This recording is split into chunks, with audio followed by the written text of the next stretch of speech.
Okay, hi. Warning, this stream spoils the entirety of the chapters covered here within. If you wish to experience them without being spoiled, turn back now. All that jazz. But that's usually for videos, and this is a stream. So I fell very behind on making videos.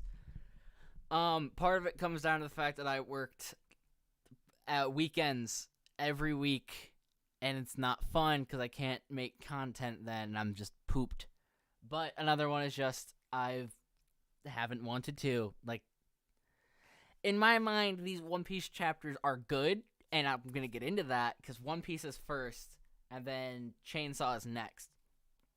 Um, but these chapters feel much more like build up for something bigger.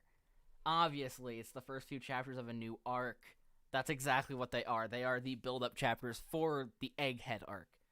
Um, so obviously, yeah, it's build up, duh. But yeah, that's been where I've been.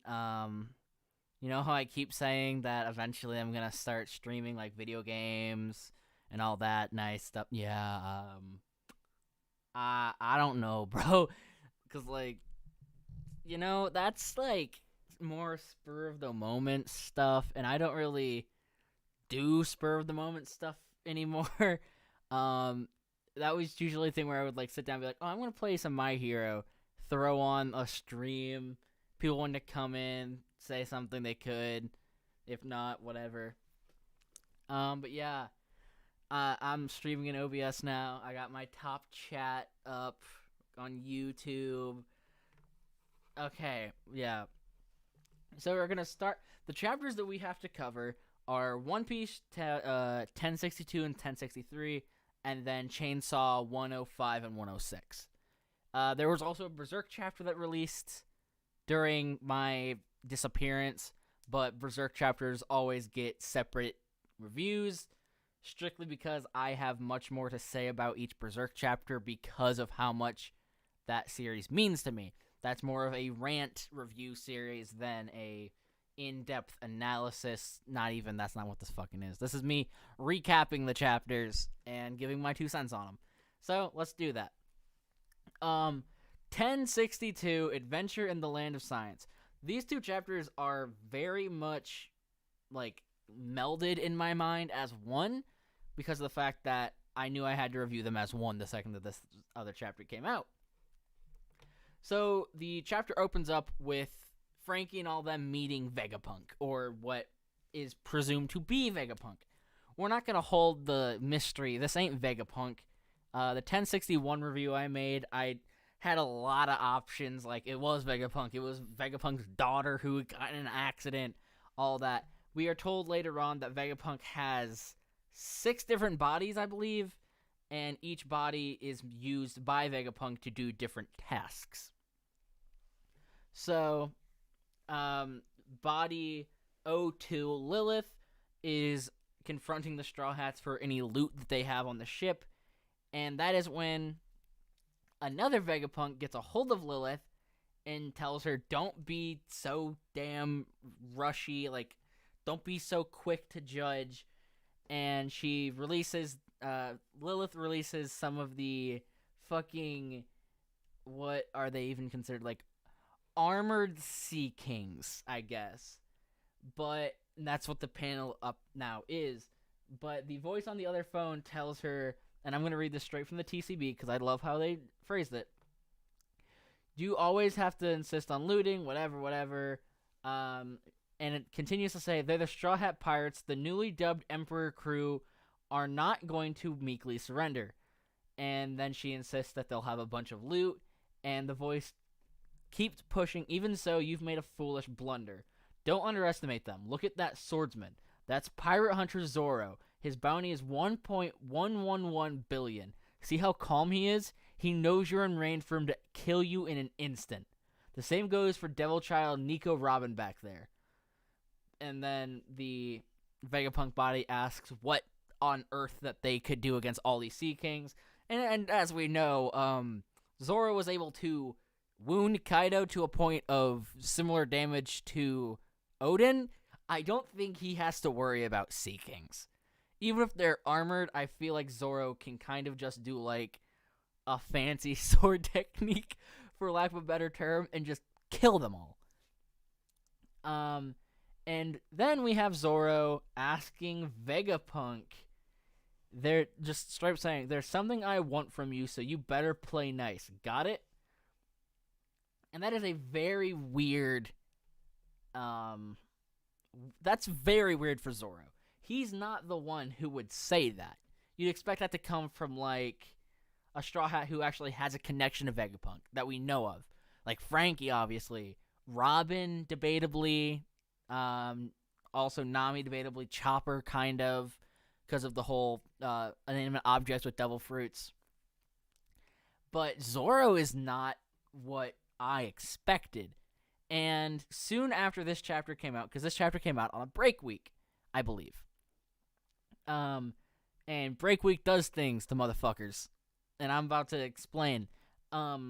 People thought that Zoro was going to ask Vegapunk if he had cloned Kuina and made Kuina's clone into Tashigi, who then is a slave for the Marines. Yeah, that's what break week does to us. Yeah. And then when I saw ideas that Vegapunk was going to unlock everyone's abilities, like taking off their limiters, giving them full control of their powers, that one I liked. That one I enjoyed the idea of. And then we have Vegapunk 01, Shaka, who is the logic one, insisting that they have an interest in the crew. And then we cut to Luffy and Bonnie. And we get a very interesting thing that I will explain now, but it brought up in the next chapter as well. Bonnie's father is Kuma. I don't know if we knew that before this chapter. I feel like they might have gone into that in 1061 by her saying, I have an interest with Vegapunk, and then explaining it. Her father is Kuma. Until next chapter, only we, the audience, and Bonnie know this. All she tells the crew is he's completely lost his sense of self. He doesn't even know who he is anymore. He's nothing but a living weapon. And then obviously we get some reactions, like Jinbei saying that's awful, Luffy saying sorry, and then that's pretty much it. But then they reach the surface of the island. And this is also when Bonnie says, oh yeah, I forgot to mention, I saw Sabo at Marijois. Guess I should tell Luffy about that eventually. Not right now, but eventually. They reach the top of the island, the surface, the normal area, and it is a sci-fi fucking paradise.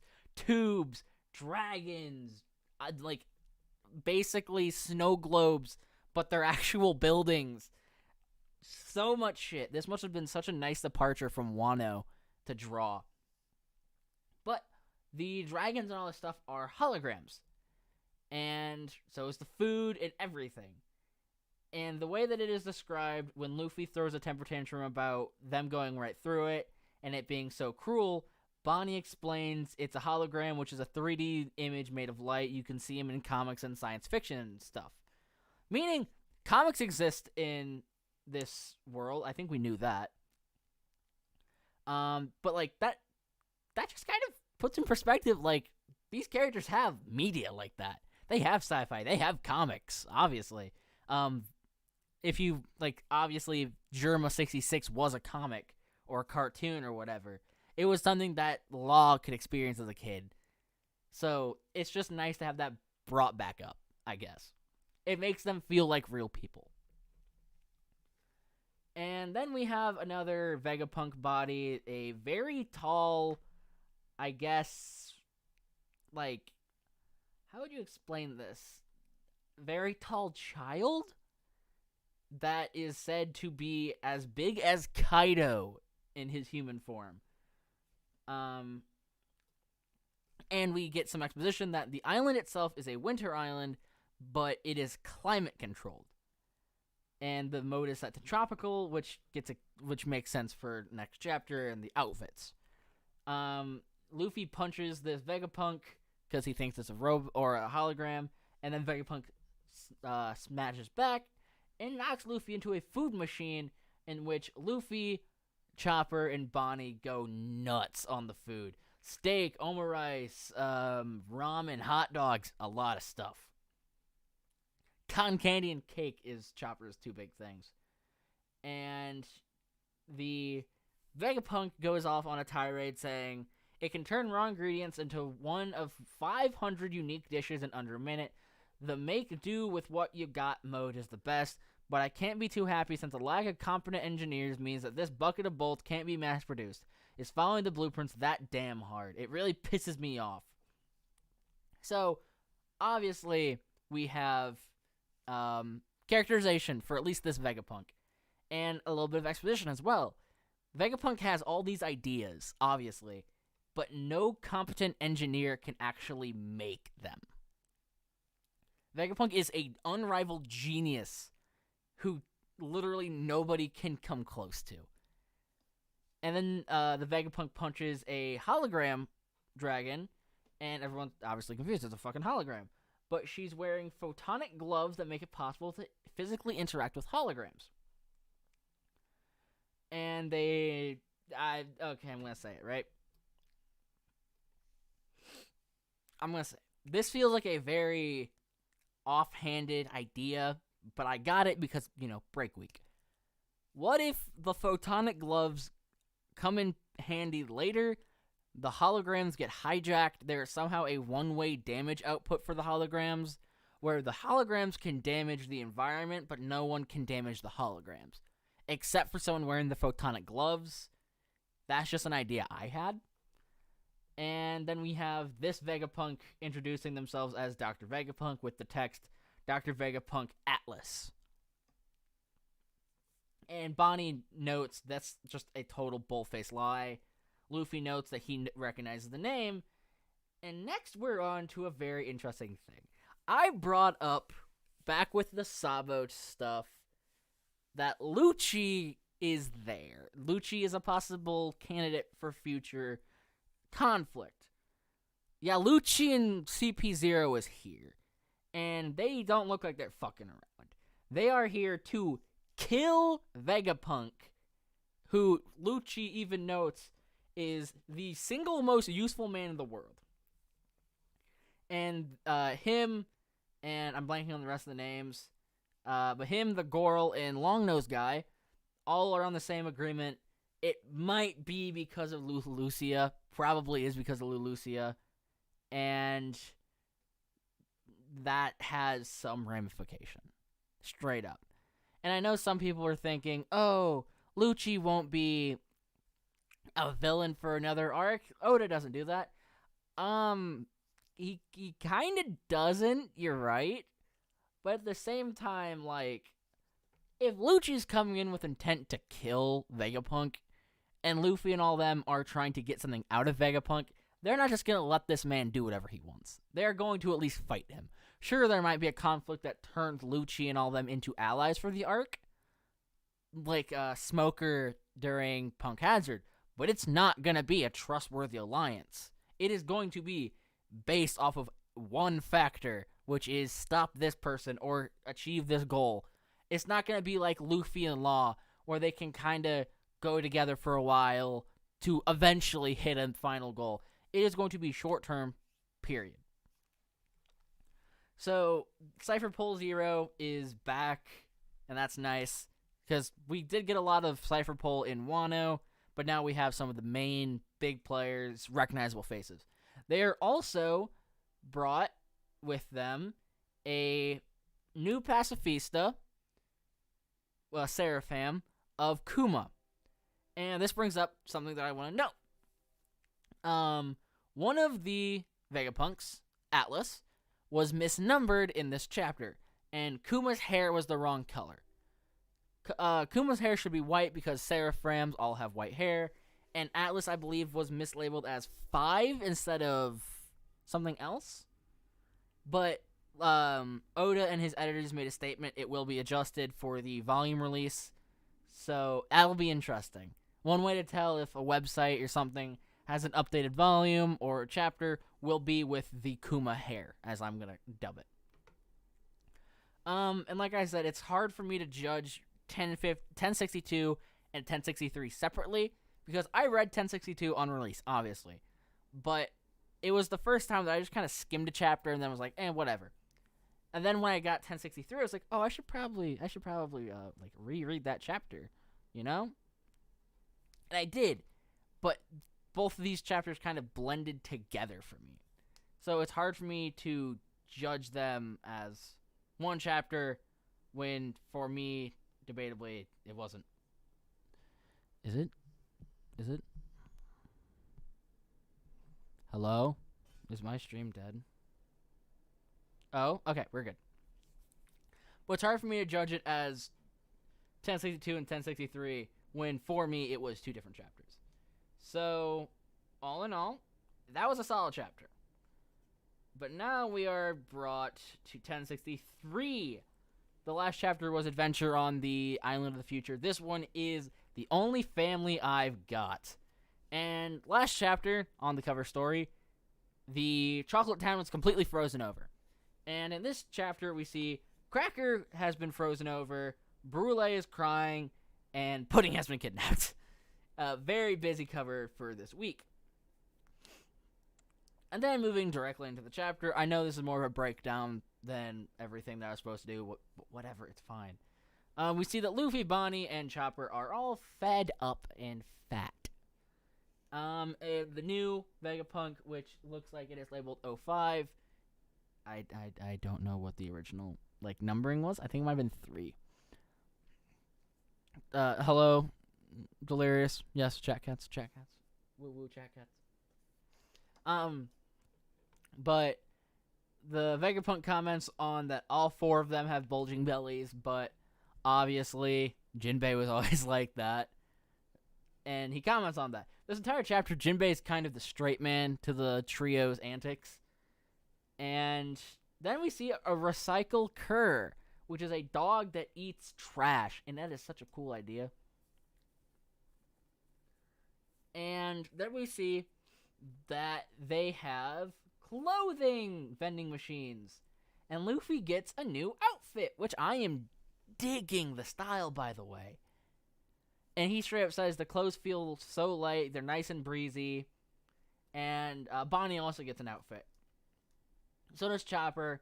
Jinbei does too, but Jinbei's tropical. Bonnie, Luffy, and Chopper all get these cool battle armors, while Jinbei just has a Hawaiian shirt. Very much loving Bonnie's outfit, though. Very much loving it.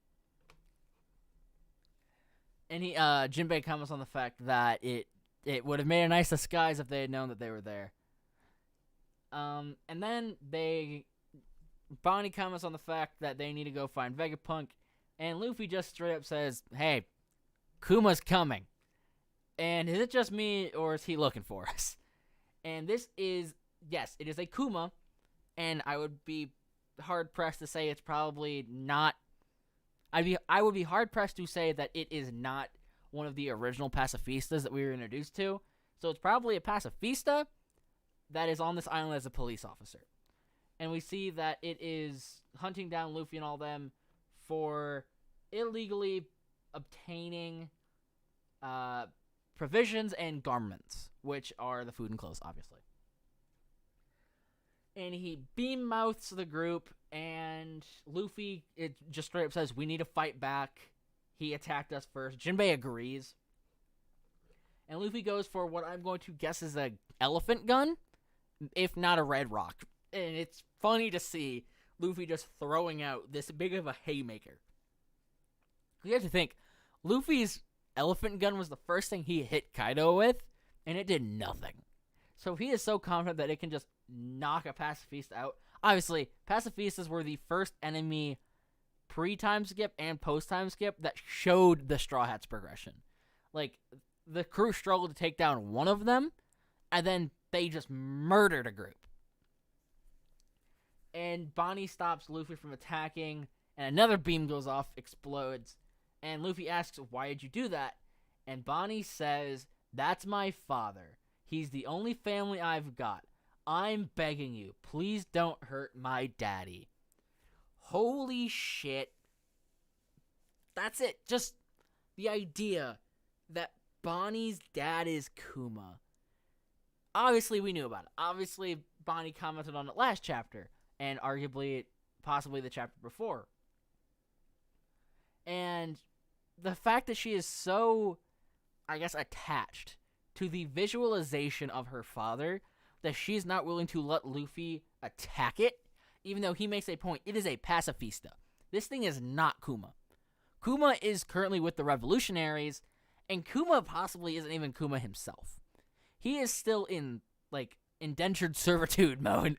Not even indentured, he's just in slave mode. So the fact that she is so set that this is her dad just visually sets, like, how long has it been since they've seen each other? But then the chapter kicks off with, holy shit, one of the funniest ideas for a fight introduction I've seen in One Piece. Law is back in the focus. Only gone for a few chapters, I know.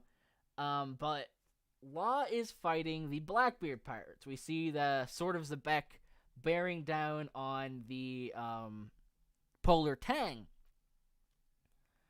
And they're talking about resurfacing. There's land north of here. We see Law in actual captain mode, which is very nice to see. And then we see that Law is obviously a female. And that's a little bit of a difference, you know? And a bunch of the crewmates comment, oh, you're so cute, do we, blah, blah, blah. And it is apparently an infection from someone's powers who is hoping to disorient the group with this forced gender flipping. And Law is wet, like, with seawater from the damage from the previous attack. So let's go with they, use a extreme burst of Haki to nullify the fruit. And we see that, like, white lightning is coming off of Law when he returns to his true male form. So, like, it's white lightning. That isn't black lightning. It's not Conqueror's Haki. Is it just, like, there for impact to show just how much Haki he's letting out? Is it like the room? Is it the Opie energy? I don't think so, because he still has the water on him. But, yeah. So, they resurface, and we see that there are three or four people that Law has to fight. And we have the doctor of the Blackbeard Pirates, Doc Q, who ate the sick fruit. He can infect others with illnesses. And then we have Van Augur with the warp fruit, which allows him to teleport people. And then we have Jesus Burgess with the buff fruit, which just makes them extra strong. Law takes them all on and arguably avoids their powers. And he makes a comment, they all have insane powers, so no wonder their bounties are just skyrocketing. And Law uses Room, cuts the mountain that Burgess throws at them, and then we get reintroduced to Blackbeard and one of his other commanders, and that is Stronger, who ate the mythical horse fruit model Pegasus. Interesting to note, right now, Blackbeard has a Paramecia and a Logia, with the Gorogoro and the Yami Yami. The only type he is missing is a Zoan fruit, obviously. If he can have 3 Devil fruits at once, it makes sense for him to get a mythical Zoan to complete his group. He has arguably the strongest Logia. He has not even arguably, blatantly, the most powerful Paramecia. And he'd probably have his eyes set on one of the more powerful Zoans. Luffy's fruit, obviously, that might be what he's going for. But the chapter ends with Law and Blackbeard facing each other down. And Blackbeard comments that with Big Mom and Kaido gone, the world's going to turn on its head. And Law offers him one fight. So winner takes it all, right here, right now. Winner will have the road poneglyph rubbings, loser gets dead. And the teaser text is when Titans clash. And you have to think, we know that Law and Kid are on equal terms of strength. And we know that they arguably earned the 3 billion berry bounty. We know Luffy obviously deserves a much higher bounty because of his mythical Zoan.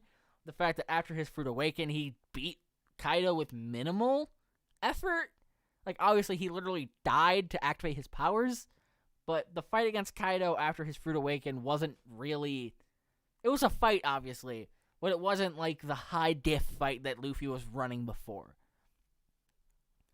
But that's the end of this chapter. And holy shit, there's a lot of stuff to talk about. Luffy and the group, obviously, on the island with the Vegapunks and the Pacifistas, with CP0 coming. My guess for this for this arc is if CP0 is going to be the main antagonists again. We have the setup already. They come in to kill Vegapunk. Luffy and the group don't want Vegapunk to die because they need to ask Vegapunk some questions. Specifically, Bonnie, and Luffy's just kind of along for the ride, as he tends to be. So they fight CP0. That will probably be Egghead settled. They get a power-up during this arc, as Zoro possibly was asking. That's a separate plot. Zoro and all them potentially have them fighting CP0 also. Maybe even them losing to CP0, which I heavily doubt. But there's also the possibility of them beating CP0 and then having Lucci, Kaku, and Shaka? What's the girl's name? I don't know. Having those three captive when Luffy and them come back. I doubt it, because if CP0 strictly exists right now to kill Vegapunk, taking them captive for them to miss an entire arc about the thing that they are trying to do wouldn't make sense. It just doesn't work from a thematic point, you know?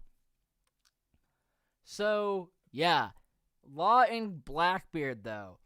If we get a direct continuation of that in the next week's chapter in 1064, I will love that, because this fight has a lot of potential. Arguably, Law has a win here, just very obviously. He can keep distance while Blackbeard can't. Blackbeard has to get close. Maybe with the Guro he can use it to, like, summon a tidal wave or crack the island. But Law can always use Shambles to teleport. Which, obviously, yes, he is limited by his stamina. But he was able to teleport the 9 vassals, teleport himself around, use a Devil Fruit Awakening. He was able to use his fruit a lot during Wano. And I don't think fighting Blackbeard would really push him that far. Because Law can also just beat him at a distance. I'm talking injection shot. If we really want to get into it, counter shock to Blackbeard's back where he can't do anything about it.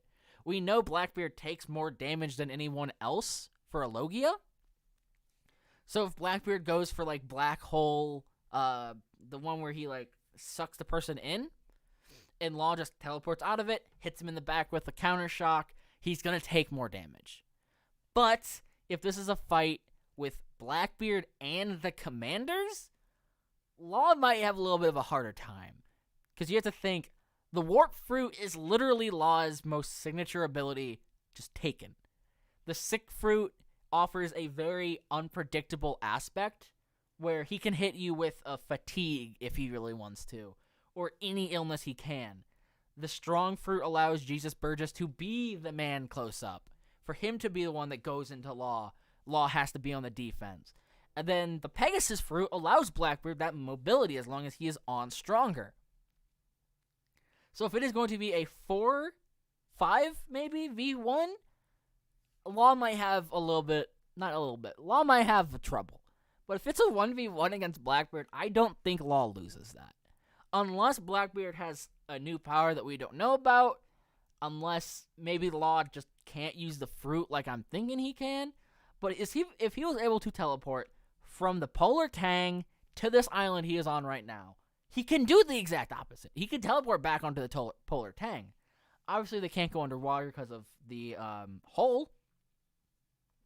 But still, it is a very real possibility that he just teleports back to the Tang. There's not a whole lot to say, in my opinion, on the Bonnie angle. Because That just kind of feels like a plot point that will get addressed eventually. Probably soon, let's be real. It is such a major part of this new arc that I don't think that we're just not going to address it. I think it is going to be a sooner rather than later thing that we deal with. Maybe we get a chapter or two of the Law versus Blackbeard fight. Maybe we get a chapter of strictly seeing what's going on with the Zoro group, which is what I'm dubbing it. The Sunny group is also what you could call it. But I think the Bonnie angle is going to get at least worked a little bit here soon.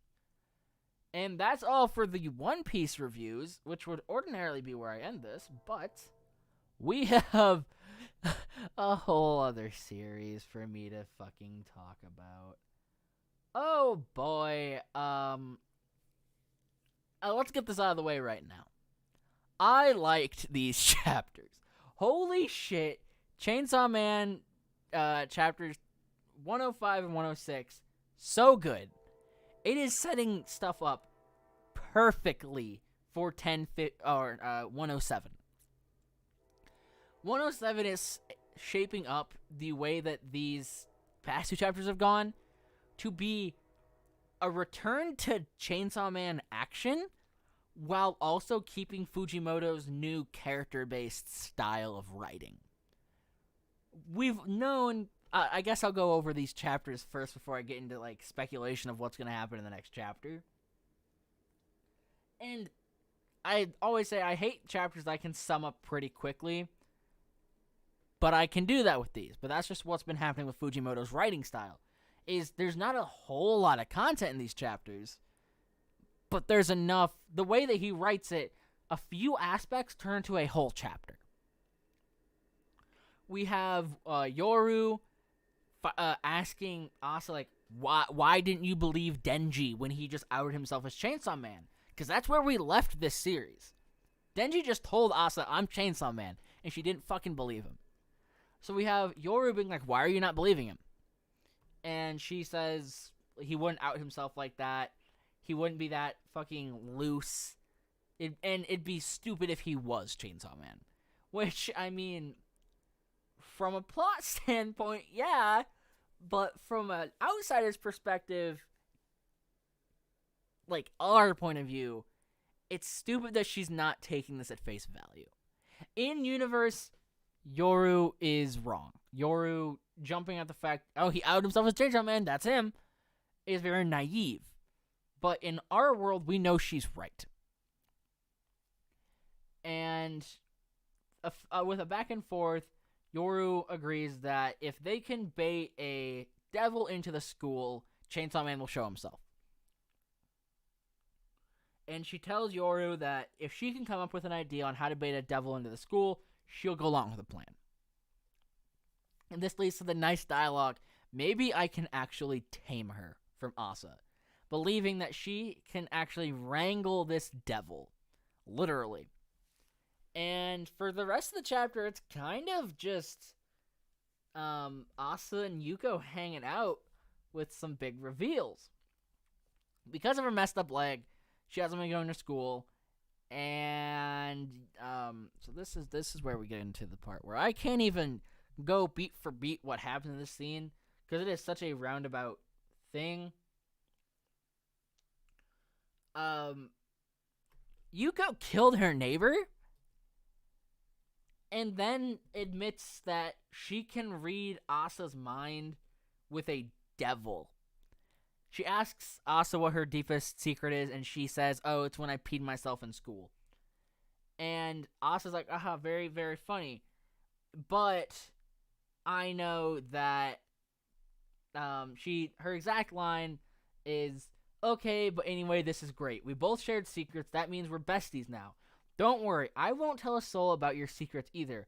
About peeing yourself, about how you killed your teacher and class president, and about Yoru. And that's when we get to reveal that she made a deal with the Justice Devil the day before. And the way this devil deal worked, a contract with the Justice Devil turns your sense of justice into power. She can read minds now, and it's perfect for her since she doesn't understand people. She has, like, no social, like, idea. So this is them being closer, I guess. And the way Yuko says it is she made this deal for Asa. She's going to get rid of her bullying problem and tells her, don't come to school tomorrow. Make all the jokes you want about that line. Holy shit, that hits.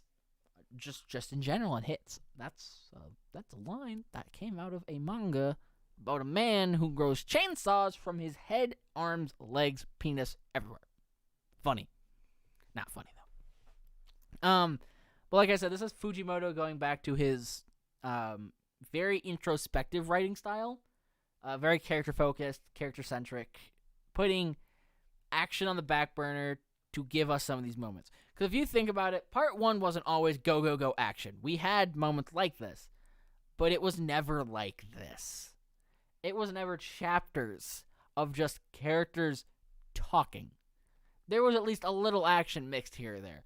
If it was just Aki fighting a devil at the beginning of a chapter for a cold open, or him just standing around a dead devil, or the surprise of just getting blindsided by a assassination attempt, that stuff happened.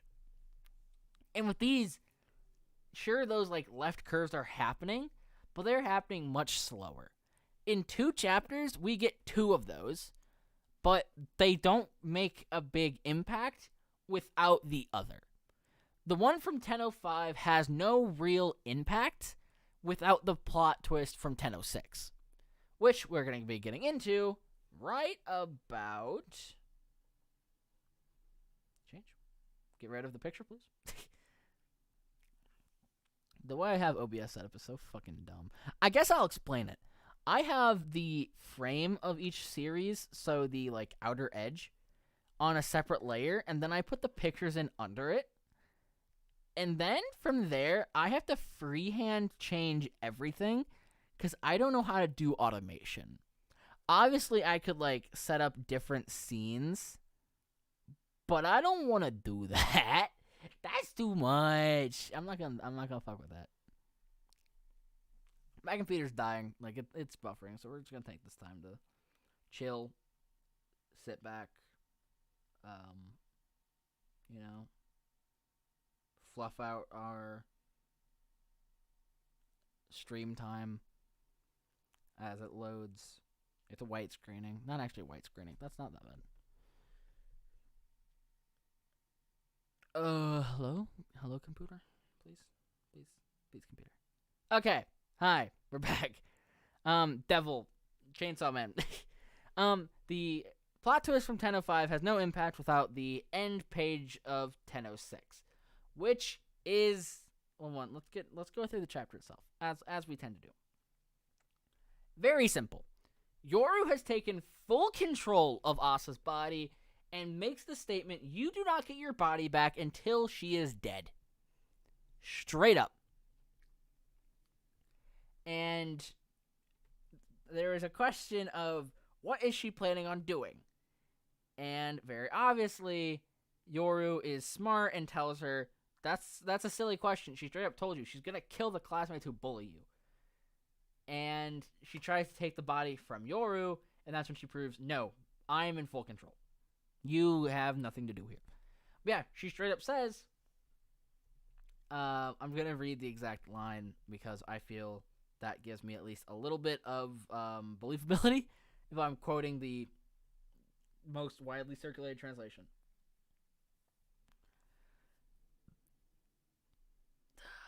If it loads. You aren't talking Yuko out of anything. We'll kill her tomorrow at school.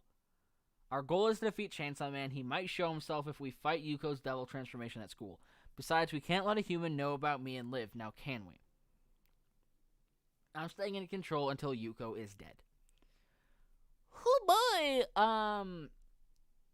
That's a lot of emotion for Asa, obviously.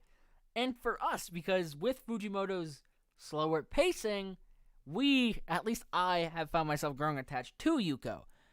And obviously, characters in Chainsaw Man are not destined to live for a very long time. they die very quickly. Very rapidly and very randomly, they die. And I should have known that. But Yuko is burning something in her yard.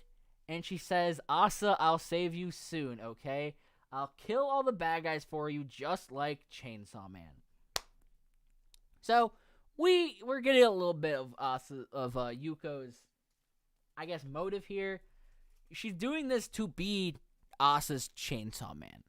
So she doesn't idolize this fake hero whose society is built up on a moral platform, and she's going to be her best friend's hero.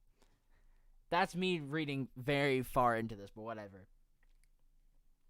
Yuko shows up to school, and just the way that Asa is standing, she can recognize that it's Yoru. She has the sword out already, and she says, that's the reason you're going to hunt me. I'm amazed that Chainsaw Man goes to our school. It's kind of a letdown, though. Having Chainsaw Man around doesn't stop bullying. I guess he'll only kill devils. She tells Yoru to move aside, and they can fight after she kills all the bullies. And Yoru says, You're planning to run as soon as you've killed your targets, though, since the devil hunters will show up if you take too long. And this is where we get set into a very deadlocked position. Yoru makes the checkmate move of saying, you can't kill me without killing Asa, meaning you can't get through me without killing your best friend. Unless, she just, cuts off her legs. Very possibility. She did, resurrect from the dead, so she can very clearly, regenerate. So, ha. But whatever. That is the premise that we were setting up with the Yoru versus Justice Devil fight. War versus justice. Law, there's no law here. Justice versus chaos. If you were to ask me, give a more ironic setup for a War Devil fight, I don't think I could beat Justice. War and Justice are dynamic pairing. But what does this mean? What are my theories for 10:07? Whatever. I think they're going to fight, obviously. But I don't think it's going to be just the straight up, Fujimoto action porn that we're used to seeing. I think there's going to be at least a little bit of inner conflict with Yoru and Asa. Maybe you can obviously kill her at some point, but Asa's there. She doesn't want to kill her friend. Yoru is gunning for it, goes for the kill, but that innate sense of not wanting to makes that opportunity leave, and then Justice Devil does the exact same thing. I think that they are going to be at a point where they can't kill each other, but they can sure fuck up the school. Do I think Denji will show up? Possibly. If Yoshida is still involved with Denji right now, and is still following Denji around, obviously he won't let him. Denji trying to oust himself to Asa was literally the day before this. Very possibly Denji's on Yuko's hit list. Sorry, I'm dying. But arguably Denji is, because he harassed Asa. I don't know if you consider, flirting harassment, but, if you do, there's that. It's very interesting. I do think that their fight will be both of them holding back. Does Chainsaw Man show up? Possibly. Does Yoru eventually kill the Justice Devil? Possibly. Think about how powerful of a weapon that would make. Because we have, like Yoru said chapters ago, the more we grow attached to Yuko, the better of a weapon she will be. And, that hits. But now that we know, that's the end goal here. The end goal is for Yoru to use Yuko as a weapon. And then when they kill Chainsaw Man, bing, bang, boom, Asa gets her body back, arguably. And that's if Yoru's being true to that. But that was their deal. And in my mind, the deal with the devil in Chainsaw Man is not the deal with the devil in most media. you make a deal with the devil, like in part 1, Denji and Pochita, they made a deal that they would help themselves, that they would help each other. And then when Denji died, they made the deal, a similar deal. Denji will live his life and Pochita will be there to watch. Which I love. I love those two. But yeah, that's my feeling on these chapters. Set up for a very action-heavy chapter. Yoru, however, is holding a katana, which is very interesting because she is not holding one of her war weapons. Like, she's not holding a spinal sword or a, head grenade. She's holding just a katana that she was going to use to kill a devil. Very interesting. If Denji does show up to the scene, I do not think Yoru will kill him. I think it will be a much more, I guess, because obviously that's what it's going to go for. Yoru is going to kill Denji, or at least try to. But maybe she's just so fucked up from the fight that she can't. And Denji helps her. Because we know he saves women, he saves cats. Who's to say he won't save the girl that he asked out the day before? I don't know. But while we're here, and while we're on this note, this isn't part of the actual stream itself. Chainsaw Man episode 1 came out, and me, Delirious, who was in chat, and also 20 feet away, not even 10 feet away, and a friend in Ireland who is named Toast Lord. I'm pretty sure the YouTube channel's up. Is the channel highlighted on mine? I think the channel is featured on my page. Whatever. Sure, but I think it is. But we got into a voice chat on Discord, talked a little bit, watched the episode, talked about the episode, our gripes, our complaints, our pros are completely pros. Long story short, we loved the first episode. They did this really cool thing with the animation for Denji de-powering. I have the video recorded, the audio, it's synced up to the episode itself. I can release it after I cut it down. I might do it for a highlights of episodes 1 through 4. Because there are some funny jokes. There are some nice points that we make. But my number one con with the anime, and the biggest con, remember this is it, is the fact that when Denji is ripping through the zombies at the end of the episode, there's no, I guess, impact to the chainsaws. You hear just the chainsaws wearing, flesh getting, sliced, and that's it. There's no bones crunching and shattering. There's no muscle tearing. It's just kind of a... There's no, you know? I want to hear the impact of the chainsaws breaking bone as they rip through. That's literally it. And I would be able to preface the fact that maybe because they went so hard on the audio for Denji getting assaulted in that episode when the Yakuza members are hurting him and the zombies are ripping him apart, that maybe they didn't go so hard on the chainsaws because of that. I don't know. I could definitely see that though. One thing I will note is I noticed a lot of probably rotoscoping with the opening and the episode itself. A lot of just simple movements, like when Denji's sitting on the log with Pochita and he turns. I thought that was rotoscoping. I could be wrong. The opening is a collage and a montage and a fan fucking favorite of just highlight reels of Hollywood movies. But they're all turned into Chainsaw Man. There's Big Lebowski, there's Pulp Fiction, there's more that I'm blanking on. Reservoir Dogs, there's fucking Fight Club, there's a potential Love and Thunder reference for Thor. There's so much, and I love it. But yeah, the opening is amazing. The idea of having different endings is fucking spectacular. This is more of my compressed thoughts that I can just throw out.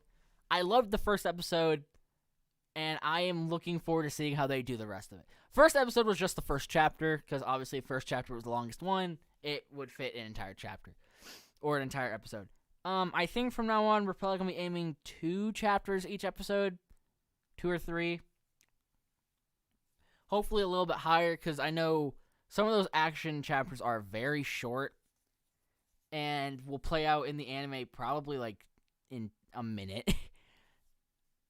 Maybe not a minute, like maybe 5 minutes for a chapter of action, but like I love it. Episode 1 of Chainsaw Man was fucking spectacular. What's your opinion? It was good. It was good. But I'm gonna be wrapping this up now. So we're gonna go to this bad boy, because this is kind of the opening. So I decided it was the ending. This is gonna go up as a VOD after YouTube decides to process it. I'm probably gonna make a thumbnail for it tomorrow after I get back home from a breakfast. There will be probably a Berserk chapter review recorded and uploaded tomorrow, if not directly live streamed to YouTube, because I do like this idea. I like having chat right here for my reviews. Even though no one runs across them, it's just kind of fucking fun. I could do like a little talking stream beforehand and then do this and just let it go up as just like a chill stream. Whatever. Until next time, stay safe, have fun, read more manga. I love Chainsaw Man. One Piece is building up to something fucking spectacular, and I cannot wait to be there for it. And until next time, hopefully it won't be as late as last time, or this time I should say. Bye.